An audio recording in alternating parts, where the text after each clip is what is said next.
Kodondi kan dengan Garda Mu'alaf ngundang. Iya. Mereka nggak mau datang. Mengundang siapa maksudnya? Ngundang debat. Kita sudah sering mengajak debat. Nggak mau. Sekarang tahun ini saya belum dapat lawan debat. Kenapa kira-kira? Tapi kalau kita ngerti, paham, ketika datang orang misalnya, aku mau baptis kau, aku udah mandi wajib, gitu kan? Karena kita udah paham kan? Iya. Ya, lebih sering aku mandi lagi, gitu kan? Pengantin baru lebih sering baptis, gitu kan? Kalau kita baca 4 gospel, Yesus sendiri tidak pernah mengaku sebagai Tuhan. Satu pun nggak ada? Tidak ada. Bahkan Yesus mengaku sebagai Nabi. Oh. Mereka ini apa istilahnya? Kalau mereka bilangnya orang tak percaya. Orang tak percaya. Atau orang di luar Kristus. Orang tak percaya kan kafir. Kafir. Di kitab mereka juga ada tulisan kafir. Berarti sebenarnya kita kafir. Buat mereka kafir. Karena nggak percaya kan? Betul. Dan kita nggak marah kan? Nggak marah. Bahkan mereka juga menyebut kita sebagai domba-domba yang tersesat. Iya. Kita sudah tinggal di kampung yang sangat kecil yang semua terdengar.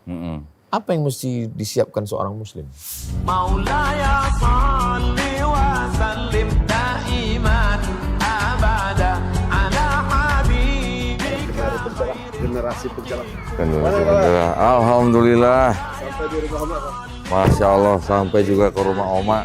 Ini adalah seperti mimpi. Masya Allah. Masya Allah. Alhamdulillah. Ya.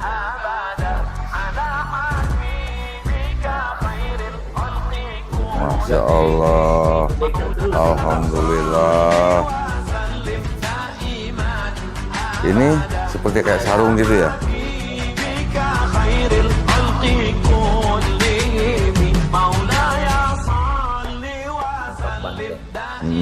Sejak kodon dipakai tanjak nampak lebih ganteng. Asik. Jadi pikirannya di bawah itu, lalu carikan yang Oke. Ya.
Bismillahirrahmanirrahim. Assalamualaikum warahmatullahi wabarakatuh. Waalaikumsalam warahmatullahi. Alhamdulillah, Allahumma sholli ala sayyidina Muhammad wa ala ali sayyidina Muhammad. Allahumma rabbi shrah li sadri wa yassir li amri wahlul 'uqdatam min lisani yafqahu qawli.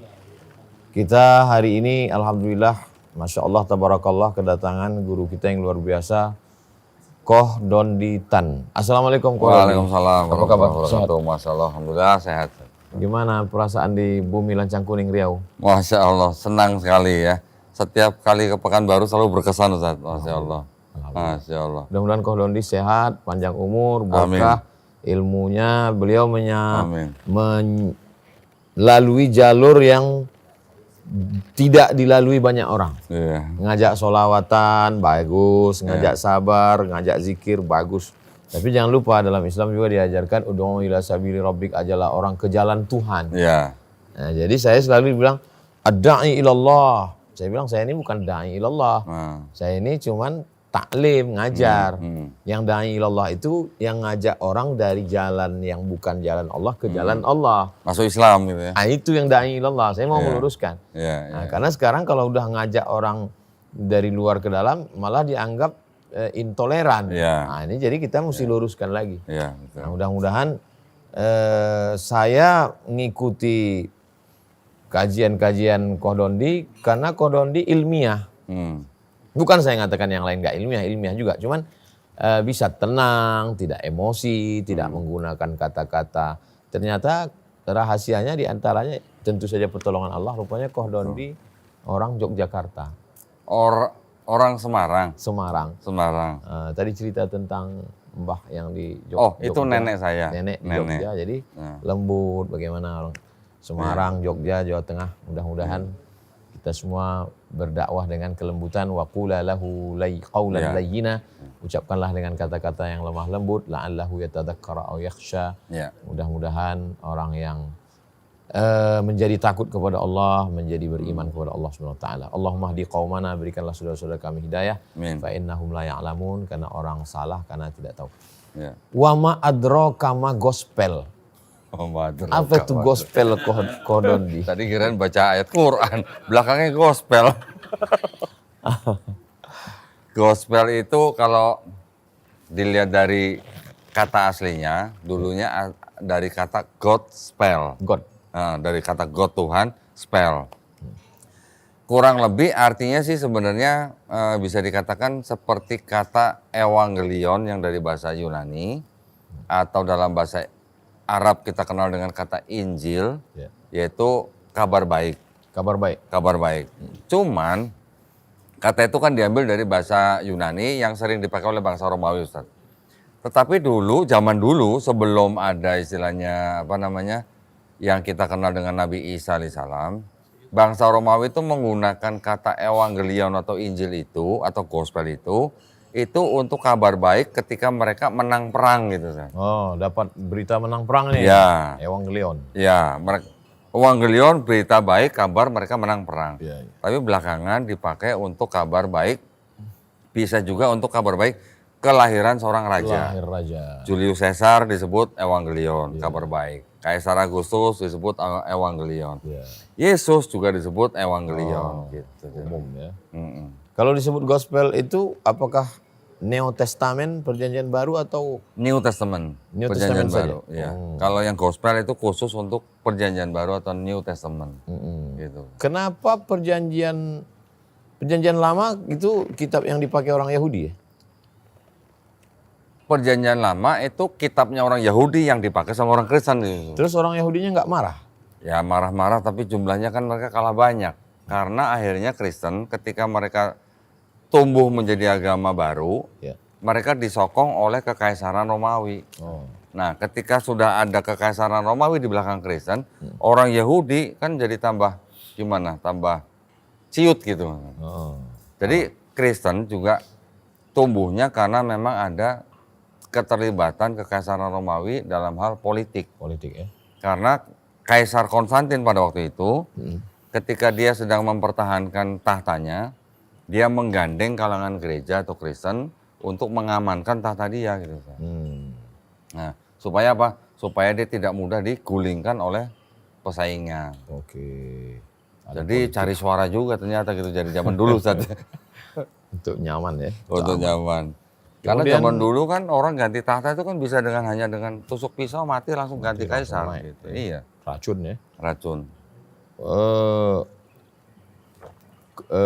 Kejadian itu kitab pertama dalam Perjanjian Lama. Ya, itu Perjanjian Lama. Kejadian, kemudian Keluaran, segala macam dan seterusnya. Itu kapan ditulis? Dari Kejadian sampai kalau kitabnya orang Yahudi itu dari Kejadian sampai 2 Tawarikh yang disebut dengan Tanakh itu ditulis kira-kira disusun bukan ditulis ya. Disusun kira-kira 450 sebelum Masehi. Sebelum Masehi berarti setelah Nabi Musa berapa lama? Kira-kira 1000 tahun setelah Nabi Musa. Setelah Nabi Musa. Iya. Sebelum itu di mana orang Yahudi pakai apa? Selama 1000 tahun. Selama 1000 tahun itu orang Yahudi itu memelihara yang namanya Taurat dengan lisan gitu. Lisan. Orang Yahudi itu dikenal masak nyanyi, mau beternak nyanyi. Oh pantasan dia joget-joget nyanyi-nyanyi itu ya? Iya, mau bercocok tanam nyanyi, mau perang pun nyanyi. Mirip India juga ya? Mirip, tapi yang dinyanyikan sama mereka itu kebanyakan adalah hukum-hukum Taurat, Ustaz. Oh dilantunkan. Dilantunkan. Jadi, tapi tulisan-tulisan itu memang sudah ada, tapi masih terpencar-pencar. Dan kebanyakan berasal dari hikayat-hikayat. Hikayat-hikayat itu ada yang berpusat kepada Musa, ada hikayat yang berpusat kepada Abraham. Nah ini hikayat-hikayat ini yang dikumpulkan oleh orang atau redaktor yang namanya Ezra. Atau kita kenal 1000 tahun setelah Nabi Musa. 1000 tahun setelah Nabi Musa. Ezra yang nyusun. Iya. Kita kenal dengan Nabi Uzair alaihissalam. Uzair. Ya. Jadi kalau kita melihat Nabi Musa alaihissalam ceritanya itu kan yang masuk ke dalam 5 kitab Musa itu Ya. ternyata berasal daripada 4 sumber kisah. Nah, ya, 4 sumber kisah ini terjadi kenapa? Ketika bangsa Israel dibuang ke Babel di Babilonia, Ya. pada zaman itulah bangsa Israel membuat 4 mazhab.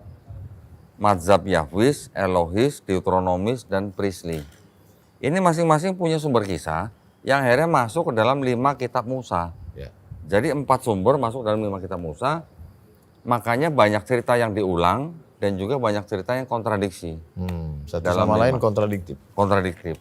Contoh ketika penciptaan manusia dan segala macam banyak kontradiksi. Nah, yang seperti itu kan sebenarnya bisa dikatakan tidak bisa dikatakan sebagai firman Tuhan gitu. Ini yang dipegang Yahudi sekarang. Yang dipegang Yahudi. Apakah ada pengurangan antara yang dipegang Yahudi dengan yang masuk ke dalam Nasrani? Ya. Pengurangan tidak. Sama. Cuman urutannya jadi berbeda. Urutannya. Urutan. Susunan. Tapi urutan kalau yang Yahudi dari Kejadian sampai 2 Tawarikh. Ketika masuk menjadi Kristen dari Kejadian sampai Maliaki. Kalau yang orang Yahudi bahasanya? Bahasa Ibrani.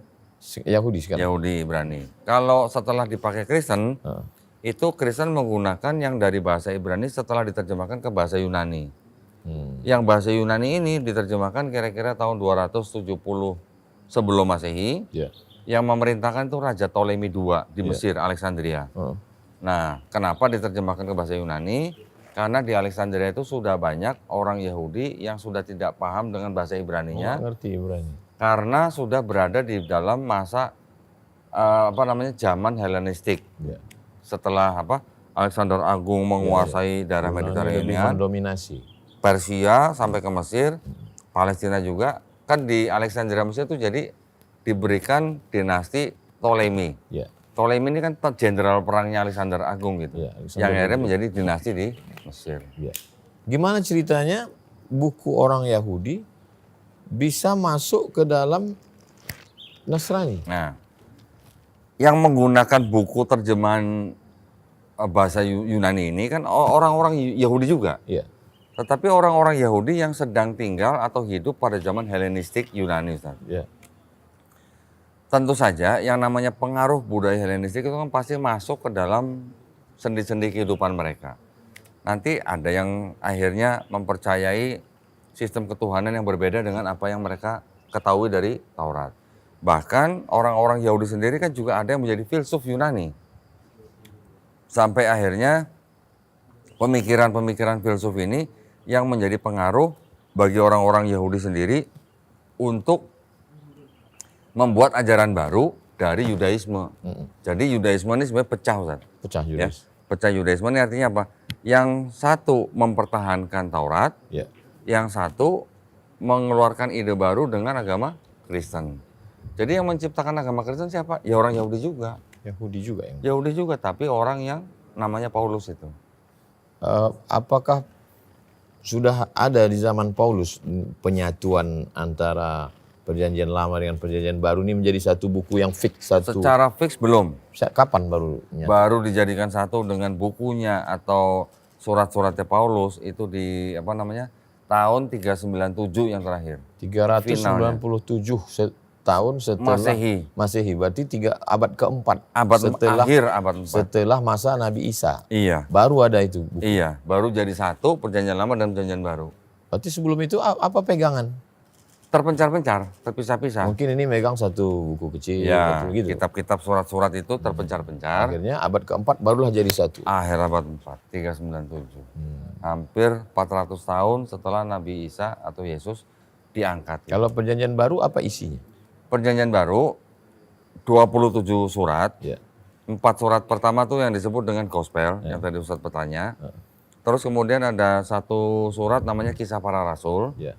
Penulis Kisah Para Rasul ini dianggap sama penulisnya dengan kitab gospel yang Lukas. Setelah itu baru surat-surat Paulus. Surat-surat Paulus. Total surat Paulus ini, berkirim surat ke satu kawasan gitu. Iya, ke satu kota. Ya itu. Ya. Kok bisa tulisan dia jadi kitab suci? Itu dia. Jadi pemikiran Paulus yang pada waktu itu boleh dikatakan seperti gagasan baru, Ya. itu yang dipilih oleh bapak-bapak gereja untuk menjadi ajaran baru. Setelah yang dianggap itu adalah pecahan dari Yahudi gitu. Ketika buku ini disusun, ketika itu Matius, Markus, Lukas, Yohanes, Paulusnya udah nggak ada.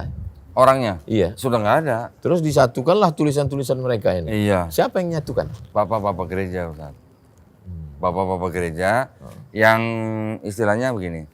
Sebenarnya diinisiasi ketika Konsili Nicea tahun 325 Masehi. Konsili Nicea 325. Konsili Konstantin. Konstantin. Itu kan disponsori oleh Kaisar Konstantin. Iya. Yang mana pada waktu itu sebenarnya Kaisar Konstantin ingin mendapatkan satu kelompok yang homogen. Tapi belum terwujud buku ini. Bukunya belum, tapi sudah mulai dipilih-pilih. Sudah mulai Dipilih-pilih.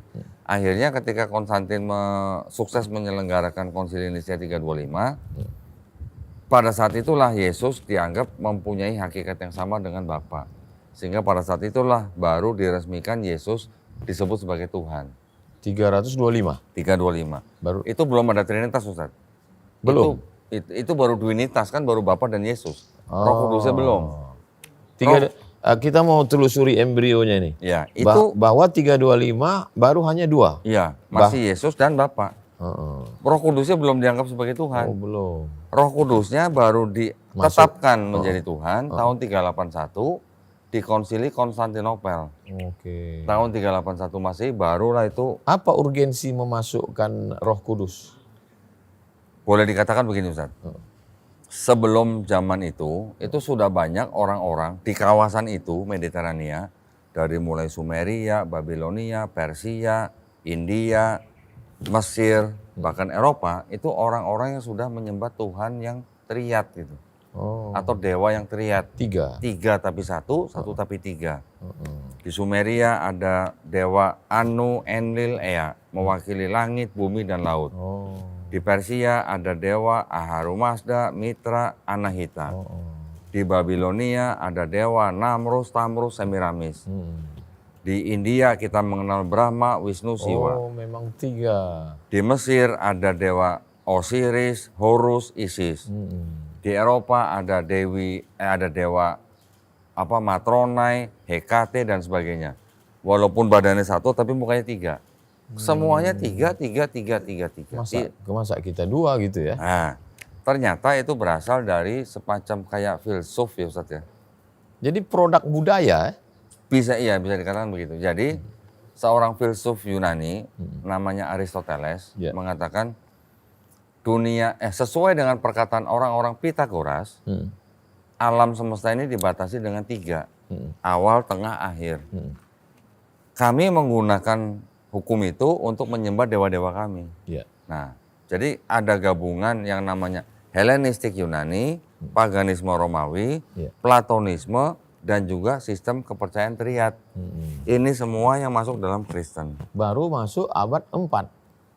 Masuk abad 4. Jadi Matius, Markus, Lukas, Yohanes, Paulus nggak pernah cerita Trinitas. Nggak pernah. Terus kalau tidak ada kata Trinitas. Kalau orang sekarang cerita Trinitas, gimana dalilnya? Dalilnya itu ada di surat 1 Yohanes pasal 5 ayat 7. Yang mengatakan bahwa ada yang saksi di sorga, Bapa, Firman, dan Roh Kudus, dan ketiganya satu. Ini 3 pribadi. Tapi ternyata ayat ini adalah ayat tambahan yang dilakukan di abad 16. Sebelum abad 16 tidak ada ayat ini. Bisa susupan. Sisipan gitu. Jadi kata-katanya disisipkan gitu. Kalau bahasa Riau disisipkan apa Ustaz?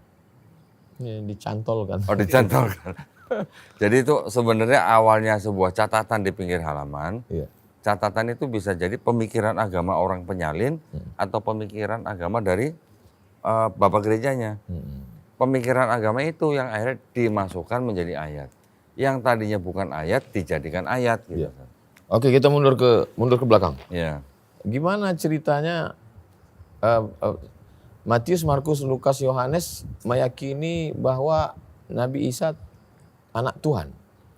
Kalau sebutan anak Tuhan itu memang sudah menjadi istilahnya sebutan dari orang-orang Yahudi. Orang Yahudi sudah biasa menyebut orang-orang soleh dengan sebutan anak Tuhan. Oh, Yahudi pun nyebut begitu? Iya, jadi contoh misalnya bahkan satu bangsa sendiri, satu bangsa Israel. Bangsa itu anak Tuhan. Iya, Bangsa itu disebut anak Tuhan. Apa yang mereka maksudkan dengan anak Tuhan? Yang namanya anak Tuhan bisa jadi itu bangsa pilihan Oh, oke. atau juga orang yang soleh gitu, Ustaz. Orang baik. Ya. Orang baik disebut anak Tuhan. Yesus disebut anak Tuhan sebenarnya kalau buat orang Yahudi sebenarnya tidak lain tidak jauh dari sebutan orang soleh gitu sebenarnya. Cuman ini bangsa Yahudi punya istilah sendiri anak Tuhannya. Ya. Bangsa Yunani juga punya istilah anak Tuhan. Tapi kata Tuhan dan kata dewa kan sebenarnya sama. Ya, enggak. Yang Yunani mengetahui anak Tuhan itu sebagai anak dewa yang paling tinggi. Ya. Ada Dionysus, ada Helen, ada Merkuri dan sebagainya. Sistem itu mereka punya, ini ada Yahudi. Ini yang dijadikan satu Sat, di dalam Kristen. Kombinasi. Jadi untuk Yesusnya disebut anak Allah atau anak Tuhan itu ada hubungannya juga dengan sistem kepercayaan yang ada di daerah itu gitu. Yunani, Romawi. Oke, Matius, Markus, Yohanes, Lukas menggunakan istilah itu karena sudah membudaya penggunaan itu. Lalu kemudian pada abad yang keempat, kenapa dimasukkan Trinitas? Karena memang budaya saat itu semuanya triad, bahwa Tuhan itu tiga. Betul. Artinya tiga tapi satu. Artinya bahwa budaya bisa mengintervensi, Betul. mengintervensi agama, bisa masuk.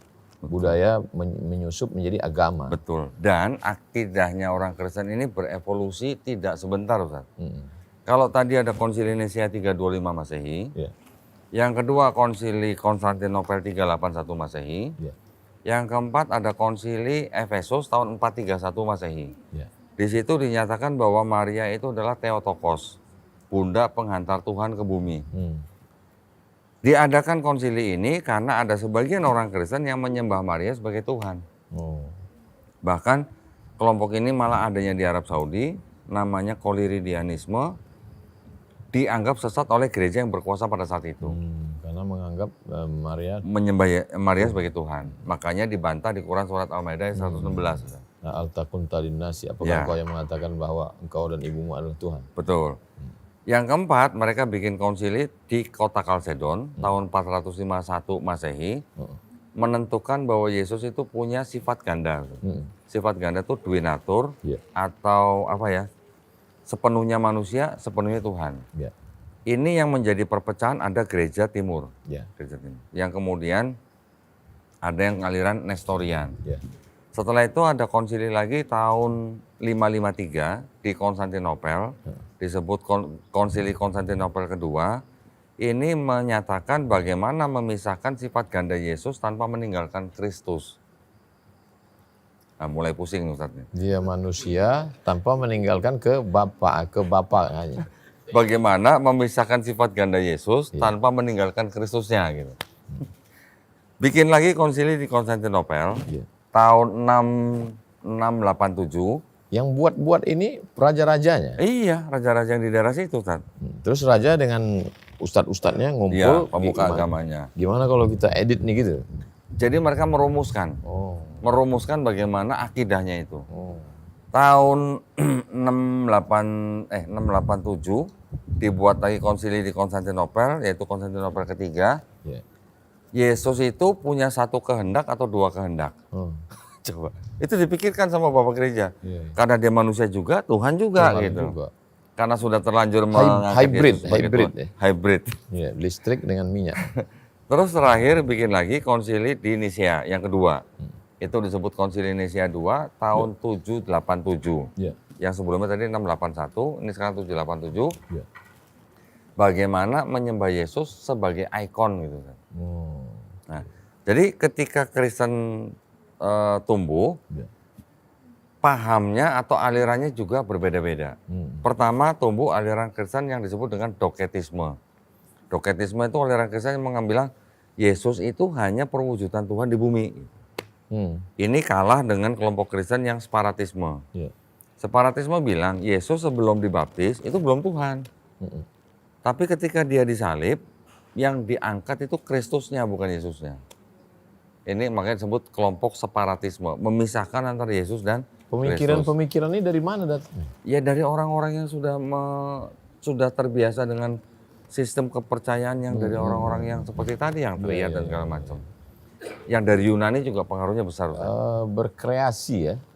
Jadi mereka menggunakan apa ya kayak semacam filosofi. Filosofi, Iya. filsafat. Kemudian timbul gerakan Kristen yang menamakan dirinya modalisme, Ustaz. Modalisme itu bisa dikatakan seperti peran. Ya. Di kantor peran sebagai direktur, di rumah sebagai kepala suami, rumah tangga, sebagai jenderal, sebagai di lingkungan sebagai RT gitu misalnya. multi talent. Nah, jadi ada bapak dan anak gitu.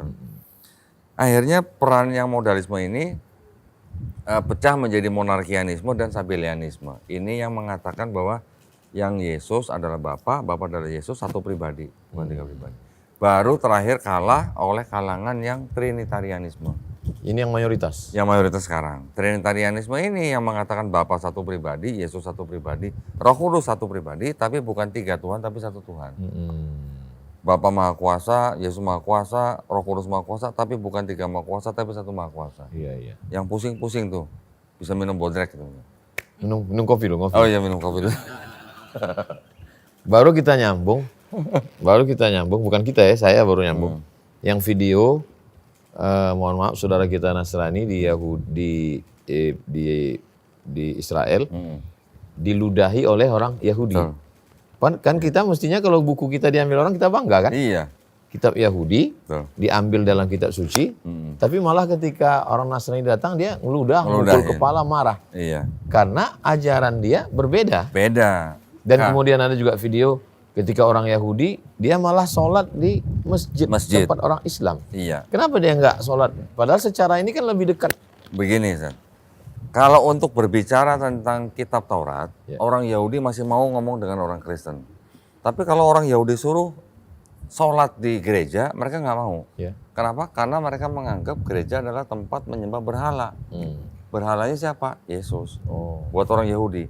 Tapi kalau orang Yahudi tidak menemukan sinagog. Yahudi nggak boleh ada patung? Nggak boleh. Yahudi ketika dia tidak menemukan sinagog untuk tefillah, kalau dia nemu masjid, dia boleh masuk masjid. Pemuka agamanya mereka bilang, kalau kalian nggak nemu sinagog, boleh masuk masjid. Karena masjid adalah tempat menyembah Tuhan yang Maha Esa. Tapi kalau gereja, paling banter hanya kena bayangan gentengnya saja. Gitu. Itu mereka harus menjauh. Gitu. Begitu ya? Jadi orang Yahudi, Ustaz, ketika mereka misalnya jalan di sebuah mall, ada pohon Natal, ngelihat aja nggak boleh, Ustaz. Nggak boleh ngelihat. Mereka harus cari jalan lain, muter. Kalau perlu muter gitu. Sampai begitunya. Jadi kenapa mereka begitu? Karena buat mereka yang dilakukan oleh Kristen dengan menyembah Yesus itu adalah sebuah hal yang baru yang tidak pernah diajarkan dalam keyakinan Yahudi, Nabi Musa. Gitu. Bukunya dipakai, tapi ajarannya ajaran perjanjian lama yang sangat bertolak belakang dengan perjanjian baru. Begini, kalau di perjanjian lama semua meyakini bahwa Tuhan yang Maha Esa itu bukan manusia. Tidak bisa jadi manusia. Ya. Walaupun bagiannya sekalipun, tidak usah semuanya. Dan Musa pun bukan Tuhan. Musa pun juga bukan Tuhan. Mereka menganggap Nabi Musa adalah pemimpin para nabi, nabi yang paling besar, tetapi tetap aja mereka tidak menyembah manusia sebagai Tuhan. Di Kristen, dengan pengaruh daripada Helenisme Yunani, paganisme Romawi, dan Platonisme, akhirnya mereka mengangkat Yesus sebagai sosok Tuhan karena ada pengaruh-pengaruh contoh seperti yang tadi, filosofi Yunani, Romawi, dan Platonisme. Jadi yang dianggap oleh Kristen, yang menjadi Yesus itu bukan Bapa ini, bukan Tuhan yang Maha Esa ini, Ustaz. Tapi hanya bagian daripada Bapa ini. Apa bagiannya? Firman-Nya saja. Ini sebenarnya kalau kita bandingkan dengan Islam, sebenarnya mungkin ada kayak semacam garis yang mungkin transparan, Ustaz ya. Jadi gini, Ustaz. Mereka punya satu ayat di dalam Gospel Yohanes yang mengatakan begini. Pada mulanya adalah firman. Awalnya firman. Ya, pada mulanya adalah firman. Firman itu bersama-sama dengan Allah. Ada firman, ada Allah. Iya. Dua. Jadi pada mulanya adalah firman. Firman itu bersama-sama dengan Allah. Dan firman itu adalah Allah. Firman itu adalah Allah. Nah, terus ada lagi ayat firman yang mengatakan, dan firman itu telah menjelma jadi manusia. Menjadi ada firman, manusia. Ada Allah, firman itu adalah Allah, menjelma jadi manusia. Iya. Nah, kalau kita di Islam memandang sosok Nabi Isa alaihissalam, Nabi Isa alaihissalam itu kan diciptakan hanya dengan firman Allah. Hanya dengan kun. Kun fayakun. Semisal penciptaan Nabi Isa, sama dengan penciptaan Nabi Adam alaihissalam. Nabi Adam diciptakan dari tanah liat, juga diciptakan dengan kun, maka jadi fayakun, kan gitu. Penerjemahan yang tadi yang Yohanes 1:1 itu sebenarnya boleh dikatakan kalau kita tidak mengkritisi susunan kata-katanya, berarti di situ sebenarnya bisa juga diartikan Tuhan itu menggunakan firman-Nya menciptakan Yesus atau Tuhan Nabi Isa. berfirman. Tuhan berfirman. Maka jadilah makhluk bernama Isa. Ini kalau kita mau cari titik temunya gitu saja. Tapi karena dipengaruhi Helenisme, kemudian paganisme dan Platonisme. Jadi ya mix ini ya, Betul. mix antara tiga. Nah, apa itu Helenisme, apa itu paganisme, dan apa itu Platonisme? Gini Ustaz, Helenisme itu diambil dari nama Dewi Helen. Ya. Kalau di sistem kepercayaan Helenisme itu ada dewa yang paling tinggi namanya Dewa Zeus. Dewa Zeus ini dewa yang boleh dikatakan apa ya, celamitan gitu Ustaz. Ya. Dikit-dikit menghamili siapa gitu. Ya, ya. Menghamili Dewi siapa punya anak Dewi Helen. Ya. Menghamili siapa punya anak misalnya Hermes. Ya. Punya anak Hermes. Ya. Hermes sekarang jadi merek tas. Terus jadi branded. Zeus. Menghamili manusia bernama Danae perempuan. Punya anak Perseus. Ya. Menghamili perempuan lain Hercules. punya anak namanya Hercules. Nah, sistem kepercayaan ini disebut dengan Helenisme yang menjadi budaya dari bangsa Yunani yang diterapkan di daerah Mediterania ketika Raja Alexander Agung menguasai daerah situ. Masuk ke dalam, saling mempengaruhi Masuk ya. ke dalam. Itu Ya. Helenisme. Itu Helenisme. Kalau paganisme Romawi, Ya. mereka punya dewa yang namanya Dewa Jupiter, Ya. tapi tidak seperti Zeus, tidak anaknya tidak sebanyak Dewa Zeus. Punya anak namanya Merkuri, contoh misalnya. Nah, putra-putra Jupiter ini oleh orang Romawi juga dianggap sebagai Tuhan. Jadi orang Yunani, orang Romawi percaya bahwa ada dewa yang supreme, ada dewa yang di bawahnya rendah, di bawahnya lebih rendah, terus kemudian bisa punya anak dari manusia. Mereka juga setengah manusia, setengah dewa. Jadi buat mereka manusia yang lahir dari dewa, otomatis dia punya kelebihan dari manusia yang biasa. Ya. Itu Helenisme, paganisme, dan Platonisme. Platonisme. Platonisme ini adalah penerus daripada filosofi Yunani. Ya. Ya, yang tadi saya sebutkan ada Aristoteles, nanti ada Socrates, ada Plato, ada Philo dan sebagainya. Itu yang mereka menggunakan tadi yang Ustaz tanya. Ada apa namanya semacam kayak pemikiran-pemikiran. Contoh ada kata logos. Logos itu adalah firman. Ya. Firman itu yang dikatakan sebagai pikiran daripada seseorang yang menjelma menjadi sesuatu yang dianggap nyata gitu. Itu yang diadopsi oleh Kristen. Dari logos berubah menjadi Manusia. menjadi gitu. manusia. Gitu, Ustaz. Oke, 3. Helenisme, paganisme, Platonisme. Dari mana 3 tadi tidak menyentuh dari mana pemikiran bahwa ada anak Tuhan yang menebus, menjadi penebus. Oke. Kalau itu tadi konsep ketuhanannya. Ya. Kalau Ustadz sudah mulai bilang menebus atau penebusan dosa, ini berarti konsep keselamatannya nih. Oh. Nah, konsep keselamatan ini berasal dari orang yang bernama Paulus, Ustadz. Paulus ini yang mengajarkan ada yang namanya dosa waris. Berarti pemikiran ini tua ya? Tua. Karena dari awal. Iya. Iya, iya. Pemikiran penebusan dosa ini berasal dari Paulus yang memunculkan gagasan baru yang berbeda dengan gagasan Yesus. Iya. Kalau Yesus meneruskan hukum Taurat. Iya. Tapi kalau Paulus menimbulkan gagasan baru bahwa manusia ini punya dosa waris. Dari mana dosa waris? Dari Hawa. Gitu. Makanya setiap keturunan manusia sudah diwarisi dengan dosa. Manusia yang berdosa yang upahnya maut itu tidak bisa bersatu lagi dengan Tuhan. Iya. Makanya Tuhan harus turun menjadi manusia, mengutus Yesus, mengutus firman-Nya untuk menebus dosa manusia. Jadi gimana dengan manusia yang lahir sebelum anak Tuhan? Ya. Ketika untuk ditanyakan itu yang manusia sebelum Yesus, nanti mereka akan punya akidah baru lagi bahwa Yesus matinya itu menebus dosa semua manusia. Oh, yang sebelum juga. Dari yang sebelum sampai yang nanti. Semuanya begitu, dirapel. Iya. Cuman gini Ustaz. Nah, ini sekarang saya sedang menulis buku baru nih Ustaz ya. Di dalam 4 gospel diceritakan bahwa Ada ayat yang berbunyi begini, Yohanes 3 ayat 16.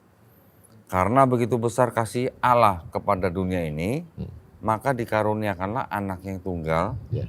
supaya barang siapa percaya kepada anaknya ini akan memperoleh hidup yang kekal. Ya. Ini ada ayat begini. Terus kemudian diceritakan lagi bahwa Yesus setelah dia ditangkap, itu ditangkap karena muridnya yang bernama Yudas Iskariot berkhianat. Tetapi sebelum Yudas berkhianat, Yudas dibisiki oleh iblis. Ada ayatnya Ustaz. Oh. Jadi iblis membisiki Yudas, Yudas menyerahkan Yesus ke imam Yahudi, Ya. imam Yahudi menyerahkan Yesus ke gubernur Pontius Pilatus. Ya. Baru setelah ada proses nego dengan imam Yahudi, akhirnya Pontius Pilatus bersedia menyalibkan Yesus, Ya. yang menyalibkan Yesus tentara Romawi. Romawi. Nah, sedangkan Paulus punya konsep, Ya. Yesus yang mati di atas kayu salib itu menebus dosa manusia. Ya. Tapi ada cerita Yesus dikhianati muridnya, kemudian muridnya ini dibisikin oleh iblis dan sebagainya, sampai akhirnya disalib dan akhirnya bangkit dari ketiga diangkat. Ini cerita di dalam Bible. Pertanyaan kita kan bisa begini, berarti kalau begitu, yang menginginkan Yesus mati di atas kayu salib untuk menebus dosa manusia ini siapa? Apakah tentara Romawi yang nyalib Yesus? Ya. Sepertinya bukan, karena dia disuruh oleh gubernur. Bisikan iblis. Gubernur tadinya juga tidak mau menghukum Yesus, Ustaz. Karena dia tidak menemukan kesalahan pada diri Yesus.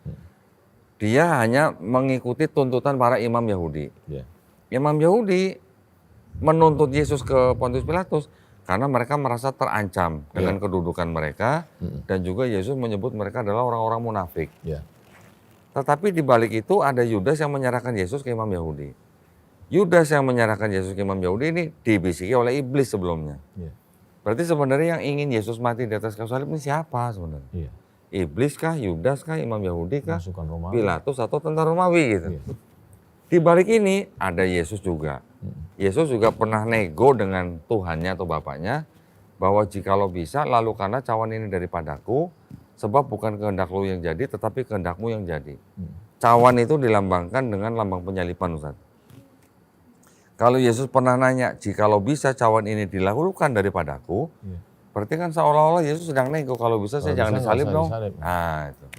Berarti kan ada Yesus sendiri berarti nggak rela kalau dia disalib sebenarnya. Iya, berarti kemauan yang 5 kelompok tadi. Tapi di atas Bapak memang dia karena saking mengasihi manusia, dia mengaruniakan anak yang tunggal supaya manusia ditebus dosanya. Berarti sebenarnya mastermind ini siapa gitu, Ustaz? Iya. Ada tentara Romawi, Pilatus, imam Yahudi, Yudas, iblis, Yesus, dan Bapa nih. Iya, 7. Berarti mastermind yang mana yang sebenarnya pengen Yesus mati di atas kayu salib? Dan ide ini, pikiran ini murni Paulus ya. Ternyata kalau kita lihat itu semua diajarkan oleh Paulus. Paulus yang mengajarkan. Berarti kalau begitu kan sebenarnya ini adalah ajaran yang belakangan gitu, Ustaz. Kalau kita analisis lagi, tentara Romawi nggak tahu kalau Yesus Setelah mati. masalahnya selesai, baru dimunculkan satu kesimpulan. Iya, betul. Yang kalau diurutkan kronologisnya nggak nyambung. Nggak nyambung. Kecuali misalnya dia bilang di awal, nanti aku pada akhirnya akan begini-begini Iya. untuk menebus kamu. Iya. Dia sendiri nggak ngomong, bahkan dia sendiri Iya. mau penawaran. Iya. Nah, surat-surat Paulus yang 13 itu tadi, Ustaz, Iya. itu sebenarnya ditulis sebelum 4 gospel. Oke. Oh, lebih dulu surat. Lebih dulu surat Paulus.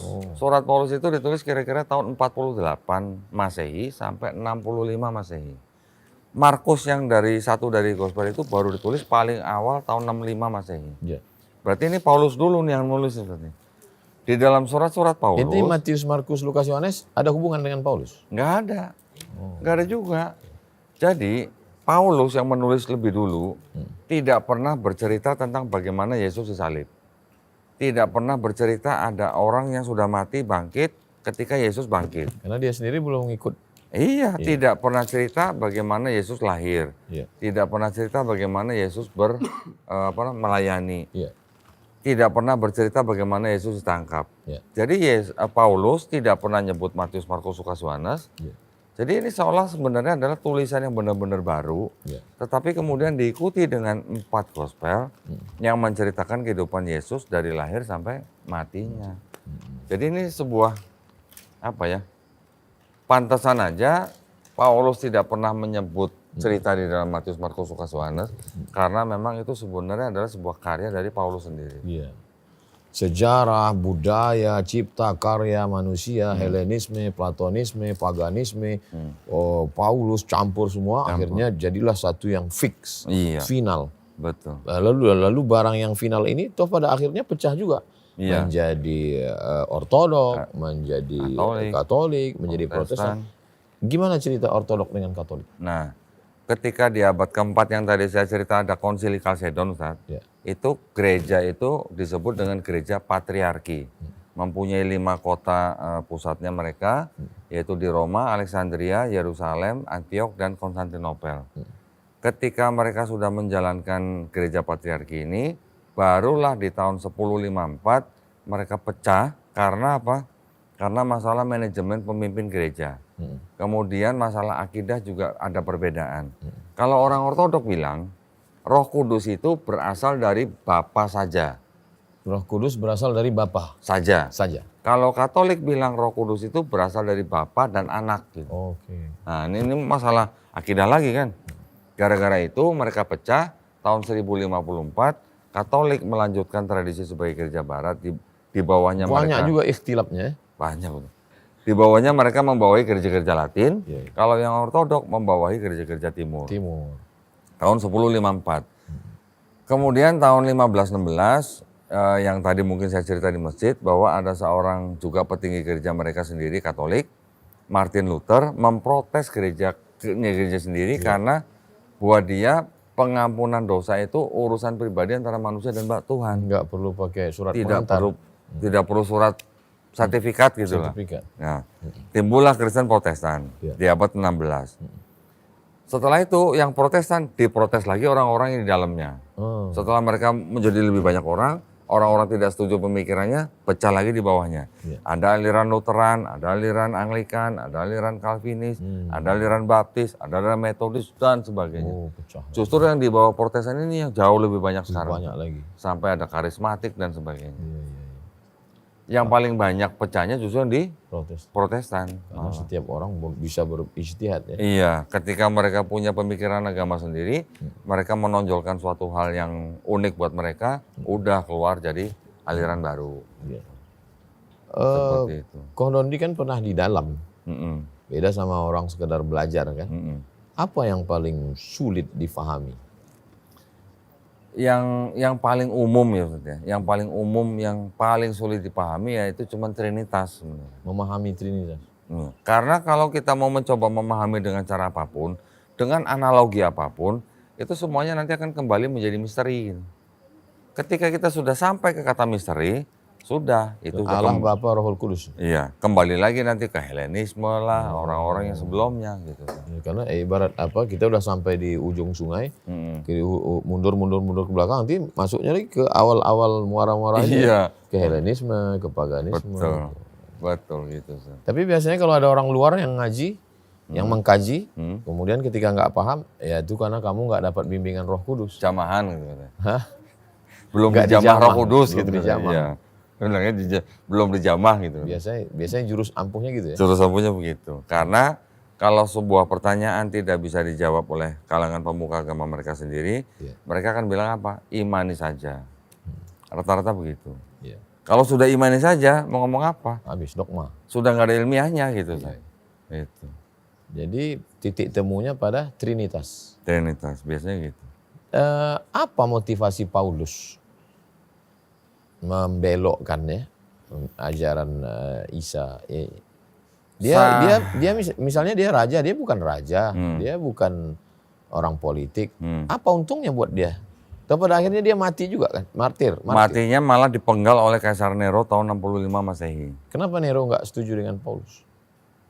Kalau Kaisar Romawi kan suka-suka dia Ustaz ya. Pancung, apa dikit penggal gitu. Karena waktu itu dianggap bahwa Paulus yang membuat orang yang melawan Kekaisaran Romawi. Berbahaya bagi kekuasaan politik. Begitu ada berbahaya dikit, pancung. Atau penggal gitu. Tapi kalau ditanya perbedaan ajaran antara Paulus dan Yesus, ini sebenarnya adalah perbedaannya ada di konsep keselamatannya Ustaz. Konsep keselamatan? Keselamatan, yang tadi ada dosa waris itu. Yesus tidak pernah mengajarkan itu. Tetapi kalau murni ijtihad Paulus ya? Iya. Tetapi kalau mau ditelusurin apakah Paulus pernah mengajarkan Trinitas, Ini juga meragukan. Enggak juga. Enggak juga, karena yang ada ayat tidak asli itu bukan tulisan Bukan Paulus. dia datang belakangan. Belakangan. Yang Paulus sendiri dia tetap menganggap bahwa Tuhan cuma satu, Theos, Ya. junjungan cuma satu, Yesus. Gitu. Cuman diterjemahkan dalam bahasa Indonesia menjadi Tuhan yang junjungan itu. Yang Tuhan, harusnya Tuhan menjadi Tuhan. Awalnya Tuan. Kurios, Ustaz. Kurios itu sebenarnya kalau dalam bahasa Yunani, Theos Bapa. Theos itu Allah, Iya. diterjemahkan sama orang Kristen Indonesia. Iya. Kurios itu sebenarnya junjungan atau gusti dalam bahasa Jawanya. Hmm. Kalau gusti kan ditujukan kepada manusia kan harus manusia. Iya. Kita juga bisa menyebut gusti Allah untuk Iya. Tuhan Yang Maha Esa. Iya. Tapi kalau ditujukan kepada yang benar-benar manusia kan harusnya manusia. Tergantung konteks. Konteksnya manusia ya manusia. Iya. Gitu. Junjungan. Gitu. Junjungan saya. Harusnya Sir. Gusti Isa gitu harusnya. Iya, iya. Atau Gusti Yesus gitu. Iya. Dalam bahasa Jawanya ya. Tetapi diterjemahkan dalam bahasa Indonesia Tuhan Yesus. Kenapa? Padahal kalau kita baca 4 gospel, Iya. Yesus sendiri tidak pernah mengaku sebagai Tuhan. Satu pun nggak ada. Tidak ada. Bahkan Yesus mengaku sebagai nabi. Oh. Ada ayat yang berbunyi begini. Seorang nabi dihormati di mana-mana kecuali di rumah sendiri. Itu sedang bercerita ketika Yesus ditolak di Nazaret. Berarti kan Yesus menganggap dirinya sebagai nabi. Yang ditolak di rumah sendiri. Yang di rumah ditolak di mana-mana kecuali di rumah sendiri. Terus kemudian ada ayat semua orang menyebut Yesus inilah Nabi Yesus. Gitu. Oh, oke. Itu Matius 21 ayat 11. Berarti orang yang hidup pada zaman itu Menganggap dia sebagai nabi. menganggap dia sebagai nabi. Yang tidak diakui Yahudi. Iya. Nah sekarang aja orang Kristen menganggap Yesus sebagai Tuhan Yesus. Belakangan ya. Apa motivasi kristenisasi sehingga begitu ngotot ingin Ngajak orang. orang? Ya kalau itu kan sudah menjadi ideologi Ustaz ya. Bahwa setiap orang harus diselamatkan. Ya, karena ada beberapa agama yang ya dia nggak ngotot gitu. Iya. Kamu mau ikut, tapi ini kan ngotot. Iya. Makanya saya bilang satu, mereka tetap punya ideologi bahwa setiap manusia harus diselamatkan. Iya. Pertama. Yang kedua, orang-orang Kristen itu juga masih mengut perpuluhan Ustaz. Perpuluhan tahu sendiri nih, 10% dari gaji mereka setiap bulan. 10%. 10%. Semua mazhab. Tidak semua kalangan mereka memungut perpuluhan. Tetapi yang menjadi proyek utama atau alasan utama adalah karena mereka ingin menyelamatkan semua jiwa supaya masuk surga. Itu teologinya mereka begitu. Yang enggak selamat berarti gimana dia di masuk neraka. Di akhirat, masuk neraka. Masuk neraka. Mereka ini apa istilahnya? Kalau mereka bilangnya orang tak percaya. Orang tak percaya. Atau orang di luar Kristus. Orang tak percaya kan kafir. Kafir. Di kitab mereka juga ada tulisan kafir. Iya, kafir. Ada. Makanya kalau ada larangan. Berarti sebenarnya kita kafir. Buat mereka kafir. Karena nggak percaya kan? Betul. Dan kita nggak marah kan? Nggak marah. Bahkan mereka juga menyebut kita sebagai domba-domba yang tersesat. Iya. Menyebut kita binatang malah. 2 kali, kafir sama domba. Iya. Kita menyebut orang di luar Islam kafir. Iya. Kita nggak menyebut mereka binatang yang tersesat ya. Iya. Walaupun sebutan domba tersesat itu adalah kiasan atau alegori. Tapi ya bagaimana ya. Di dalam kita mereka sendiri menyebut orang di luar Kristen kafir. Iya. Mereka sendiri menyebut orang di luar Kristen sebagai domba yang tersesat. Apa yang paling ingin Kohdon disampaikan? Gini, saya ingin membuktikan kepada mereka dan alhamdulillah saya sudah mempunyai dokumen-dokumennya. Literasi-literasi semua sudah saya dapat bahwa agama Kristen itu adalah agama yang meneruskan orang-orang yang sebelumnya menyembah yang triad. Jadi saya ingin mengatakan bahwa Evolusi dari triad. ya penerus agama pagan gitu. Pagan itu kan artinya begini, paganisme itu kan artinya kepercayaan bahwa di setiap elemen bumi ini itu ada penguasanya. Laut ada penguasanya, langit ada penguasanya, gunung ada penguasanya, bumi ada penguasanya. Seperti itu yang diteruskan oleh Kristen zaman sekarang. Gitu. Ya, jadi dengan dengan bukti-bukti dari kalangan mereka sendiri. Iya. Terbukti bahwa mereka sebenarnya adalah penerus agama pagan. Orang-orang sebelumnya. Itu yang mungkin yang disebutkan dalam Quran surat At-Taubah Ustaz. Ketika kaum Yahudi menyebut Uzair putra Allah, kaum Nasrani menyebut Isa putra Allah. Mereka melakukan itu karena mengikuti perkataan orang-orang kafir sebelumnya. Nah itu maksud saya. Itu bukti kebenaran Quran yang bisa kita lihat di dalam karena mereka mengadopsi kopi dari orang-orang yang ada sekitar mereka ketika itu. Betul. Belum lagi kitabnya mereka mengadopsi dari novel-novel sebelumnya. Homer, Euripides, tentang Raja Odyssey, tentang Dionysus, anak Dewa Zeus. Novel-novel itu masih ada teks asli. Teks Yunaninya masih kalau ada. Misalnya mau komparasi. Ini yang ada di novel, ini yang ada. Bisa. Ini yang ada di novel, ini gitu ya. Bisa. Jadi saya ada bukunya, ya yang dari karangan Homer. Itu bisa dibandingkan cerita Odyssey begini, cerita Yesus begini di dalam Markus. Odyssey cerita tentang, dia sebetulnya bercerita tentang apa? Tentang Dewa-dewa. Iya, jadi bukan gini. Jadi Odyssey itu adalah seorang raja yang dimintain tolong oleh temannya. Salah satunya adalah Achilles untuk menghancurkan kota Trojan. Ada cerita pangeran kota Trojan itu menculik istri daripada raja kerajaan apa gitulah. Cuman dibantu oleh Odyssey dihancurkan kota Trojan. Setelah itu dia baru pulang ke kerajaan Iliad. Cerita Odyssey ini yang diambil oleh penulis Markus. Contoh misalnya. Diceritakan Odyssey ketika itu mempunyai beberapa pengikut. Diambil oleh penulis naik Markus. Kapal, diambil oleh penulis Markus. Bukan Markus yang ambil. Penulis Markus itu bukan yang bernama Markus. Bukan Markus. Bukan. Penulis Markus bukan Markus. Bukan. Berarti Penulis fiktif. Nama penulisnya anonim. Penulisnya adalah anonim. Contoh lagi ketika Yesus kakinya diurapi dengan minyak oleh seorang wanita. Itu diambil dari ceritanya Odyssey yang juga kakinya diurapi dengan minyak oleh seorang wanita. Makna diurapi itu apa? Dibaluri, Ustaz. Dibaluri. Pakai minyak ya. Ada kesamaan gitu. Ketika menemukan ada orang yang kerasukan setan, itu juga ada. Jadi cerita-ceritanya tuh ceritanya diambil, tapi nama orang dan nama tempatnya diganti. Nah, itu metodenya disebut dengan mimesis. Jadi penulis kitab Markus mengadopsi novelnya Homer yang bercerita tentang Odyssey. Penulis kitab Yohanes mengadopsi cerita tentang Dionysus, tulisannya Euripides. Saduran novel menjadi kitab suci. Cerita kita ini dari jam 8 sampai jam 9 sekarang itu menembus 3 sampai 5 abad. Dari mulai Yunani, Helenisme, masuk ke Eropa, paganisme, masuk ke Platonisme, kemudian Paus, dari mulai antah berantah yang masih berserakan sampai menjadi satu, sampai menjadi pecah lagi menjadi Katolik, denominasi yang ini segala macam Protestan, sampailah sekarang. Dulu ya silakan Anda di musola Anda, di surau Anda, kami di sini, dan kita nggak mau tahu, dan orang pun nggak mau tahu tentang apa yang kita bahas di sini. Tapi hari ini, apa yang dibicarakan saudara kita di sana, ternyata di streaming, kita di sini juga.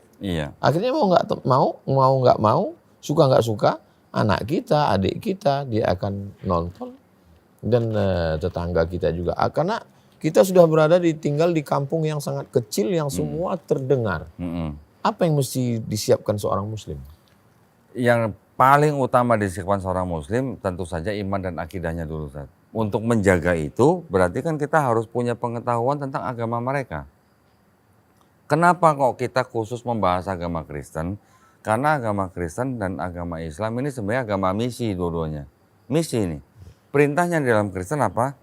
Karena itu pergilah, jadikanlah semua bangsa muridku, baptislah mereka dalam nama Bapa dan Putra dan Roh Kudus. Perintahnya begitu, Matius 28 dan 19. Walaupun ayat itu juga tidak asli, Ustaz. Semalam saya nggak minta tolong Ustaz bacain. Nanti ada yang nanya perasaan lagi. Islam juga agama misi, agama yang diperintahkan kepada kita untuk menyampaikan walaupun hanya satu ayat. Tetapi kan ada bedanya. Kalau di Islam kita mengenal. Saya potong. Itu kenapa terjadi clash? Karena masing-masing dua-duanya misi. Iya. Tetapi kan di Islam kita mengenal la ikraha fiddin. Kita juga mengenal lakum dinukum waliyadin. Kalau mereka kan baptislah. Kalau belum dibaptis kan berarti belum selesai urusannya, Ustaz. Nah itu maksud bedanya di situ.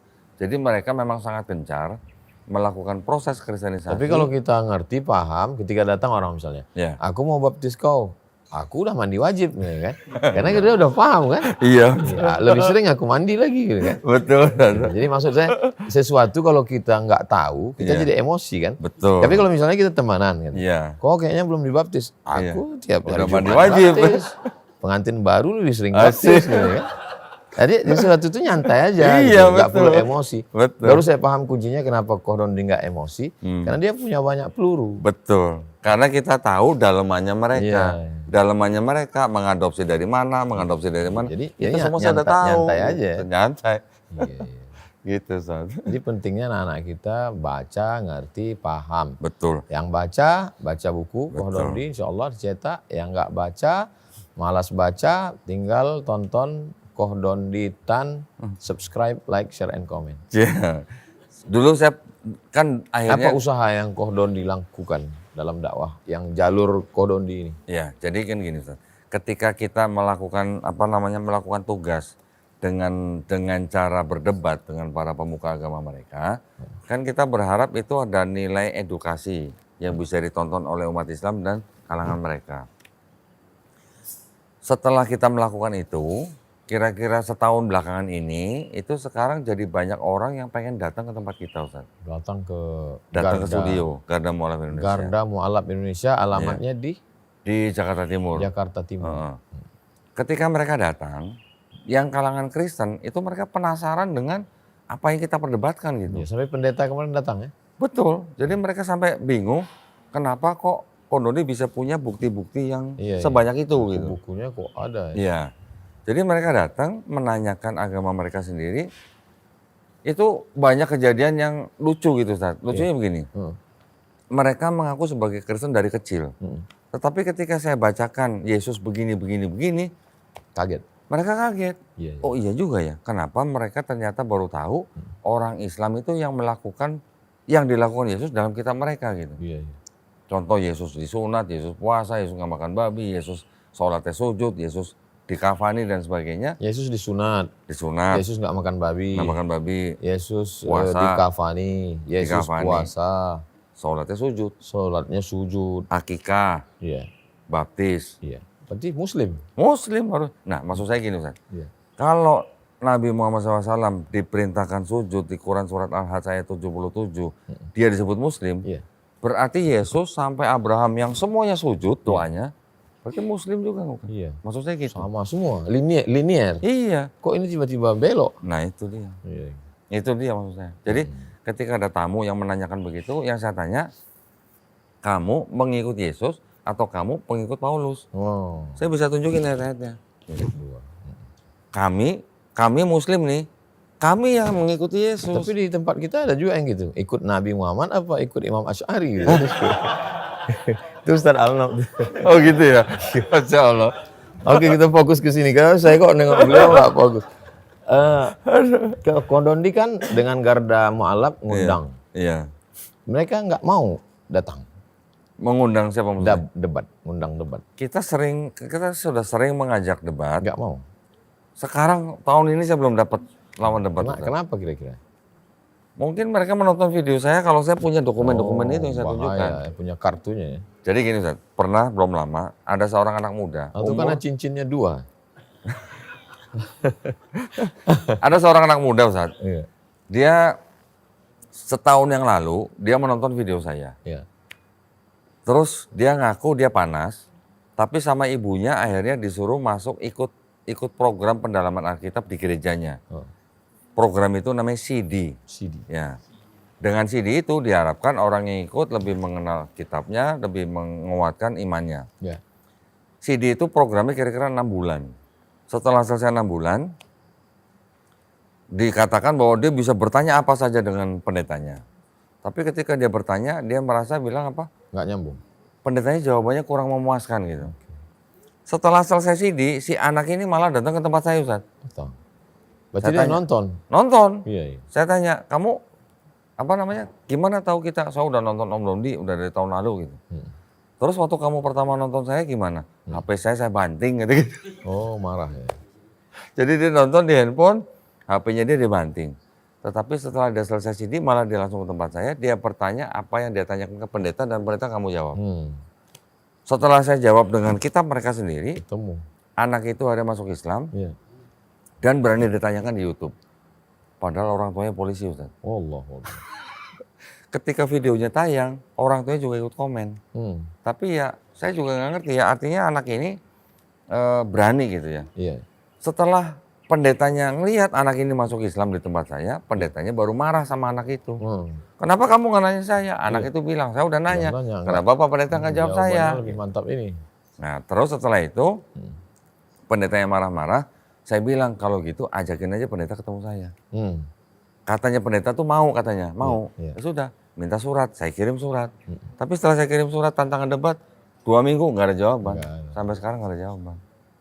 Nah, jadi ya kita juga nggak mau maksa kan Ustaz ya. Iya. Seorang pendeta di NTT namanya pendeta Mel Atok. Video saya malah diputar di gereja dia. Iya. Terus dia juga menanggapi maksudnya supaya apa jemaat dia tahu bahwa omongan saya salah menurut iman mereka. Iya. Kemudian kita ada apa saling reaction di video. Kemudian akhirnya saya tantang dia debat. Dia bilang saya sibuk, saya punya waktu nanti bulan Juni tahun 2025. Oke, saya tunggu. Juli kita hubungin, dia memberikan tanggal, oke 29 Agustus kita debat. Iya. 29 Agustus karena kita menjanjikan kita yang membayari semua, fasilitasi semua, saya kirimlah draft surat perjanjian dong. Kalau dia nggak datang, saya udah bayar hotel, siapa yang rugi kan? Iya. Ketika dikasih draft perjanjian, akhirnya dia malah mundur. Oh, mundur. Nggak jadi debat katanya, nggak boleh sama Dewan Gereja kan. Oh, dilarang. Ya sudah kan kita nggak boleh paksa Ustaz ya. Nggak boleh. Nggak boleh. La ikraha fil debat. Kalau mereka nggak berani kita paksa kan takutnya kenapa-napa gitu. Iya, ada apa-apa, jantungan. Jadi maksud saya ya sudah kalau mereka nggak mau, saya hanya berharap bahwa orang-orang atau umat Islam yang menonton video kita atau menonton video saya, mudah-mudahan mereka terjaga iman dan akidahnya. Amin. Dari upaya-upaya pendangkalan akidah dan pemurtatan. Karena upaya mereka juga dilakukan di medsos, Ustaz. Ya, medsos tajam sekali. Medsos itu memang cukup berbahaya. Kodondi menyiapkan kader untuk counter di medsos. Insya Allah kita ada, tetapi ya walaupun tidak tidak masif gitu, tapi tetap kita ada upaya ke situ. Tetap ya. Kemudian yang saudara-saudara kita yang udah masuk Islam dibimbing di Garda Iya. malam.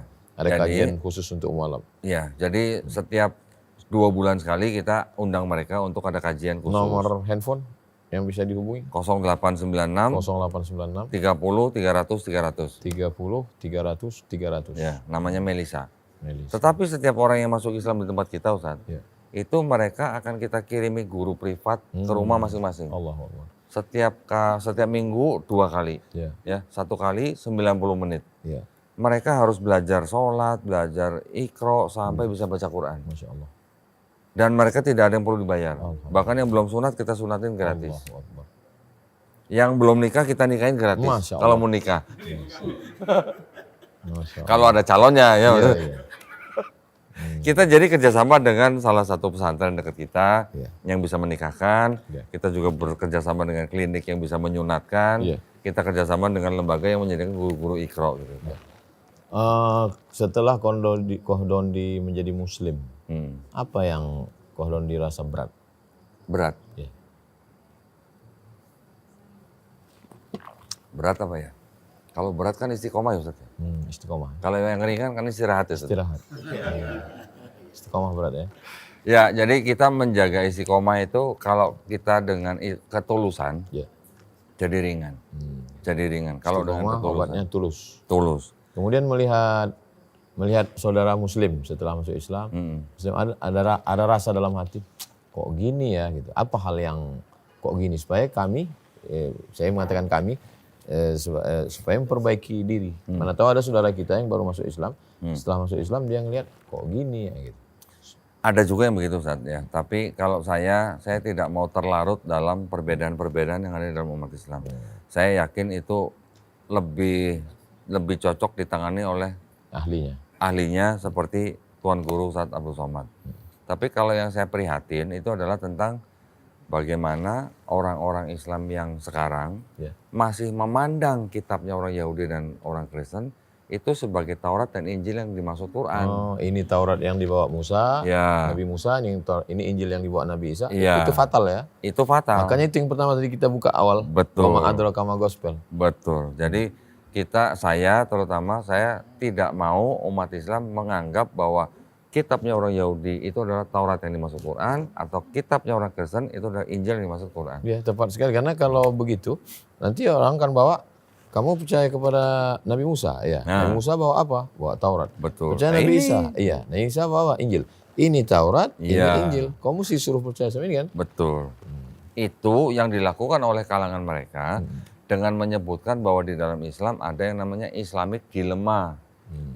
Nah, di Quran menyebutkan Taurat dan Injil. Ya. Tetapi kalian kenapa tidak mau percaya kitab kami? Gitu katanya. Apalagi ditambah yang aliran-aliran baru pakaiannya pakai hijab, Betul. kaligrafinya ya abana, Betul. pakai bahasa Doa Arab, Bapak kami pakai bahasa Arab. sholat. Betul. Ya, Jadi itu yang saya concern supaya umat Islam sadar sadar. bahwa yang dimaksud Taurat dan Injil itu Bukan itu. bukan itu. Ini adalah kompilasi dari tulisan, dari Iya. novel, dari budaya, Saduran. saduran, Iya. sisipan, susupan. Susupan. Kira-kira gitulah. Ada yang ingin Koh Doni sampaikan? Yang ingin saya sampaikan adalah mudah-mudahan kita semuanya bisa menjaga iman dan akidah Amin. kita, ya supaya kita semuanya dilindungi dan dirahmati Allah Subhanahu wa taala. Dan saya sangat terkesan dengan ayat Quran, Robana amana bima angsalta watabana rasulah faktubna ma'asyahidin. Allah. Itu sebenarnya adalah pernyataan daripada Hawariyun ya. Iya. Supaya mereka menjadi orang-orang yang beriman kepada Rasul dengan apa yang sudah diturunkan Allah Subhanahu wa taala kepadanya dan juga menjadi saksi keesaan Allah Subhanahu wa taala. Itu yang ingin saya berikan pesan buat umat Islam pada umumnya. Masya Allah. Sangat bermanfaat. Man lam yashkurin nas, siapa yang tidak berterima kasih pada manusia, lam yashkurillah, tidak bersyukur kepada Allah. Hanya Allah yang dapat membalas budi baik Koh Dondi beserta istri, beserta keluarga, tim yang datang jauh-jauh dari Jakarta ke Pekanbaru. Enggak jauh, cuma 1 jam 20 menit. Bagi orang Sumatera ini jauh sekali. Orang Iya. kalau udah nyebut, di mana Sumatera? Iya. Nah, jadi mau datang kemari, Masya Allah. Yang pernah datang pun juga kalau ditanya, gimana Riau? Panas sekali. Oh panas. Makanya kita pakai jaket untuk menunjukkan bahwa Riau ini dingin. Tidak panas. Nggak panas. Saya aja pakai jaket. Karena pagi-pagi sudah.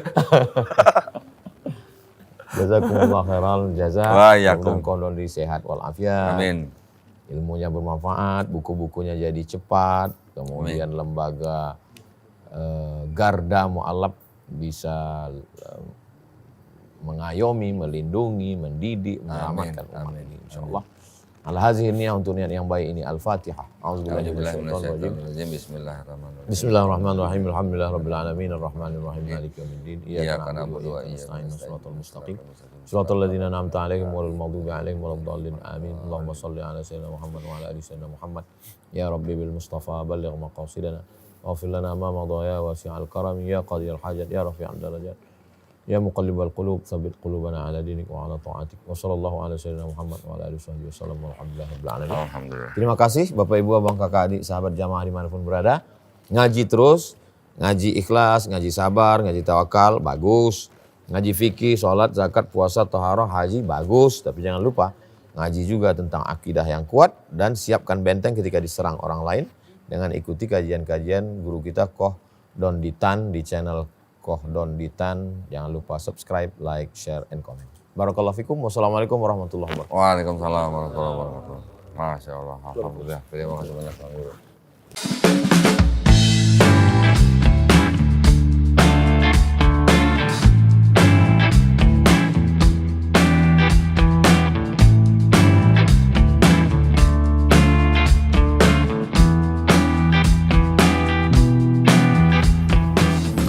Cuman bilang, gua upload foto, upload video pakai aplikasi Update.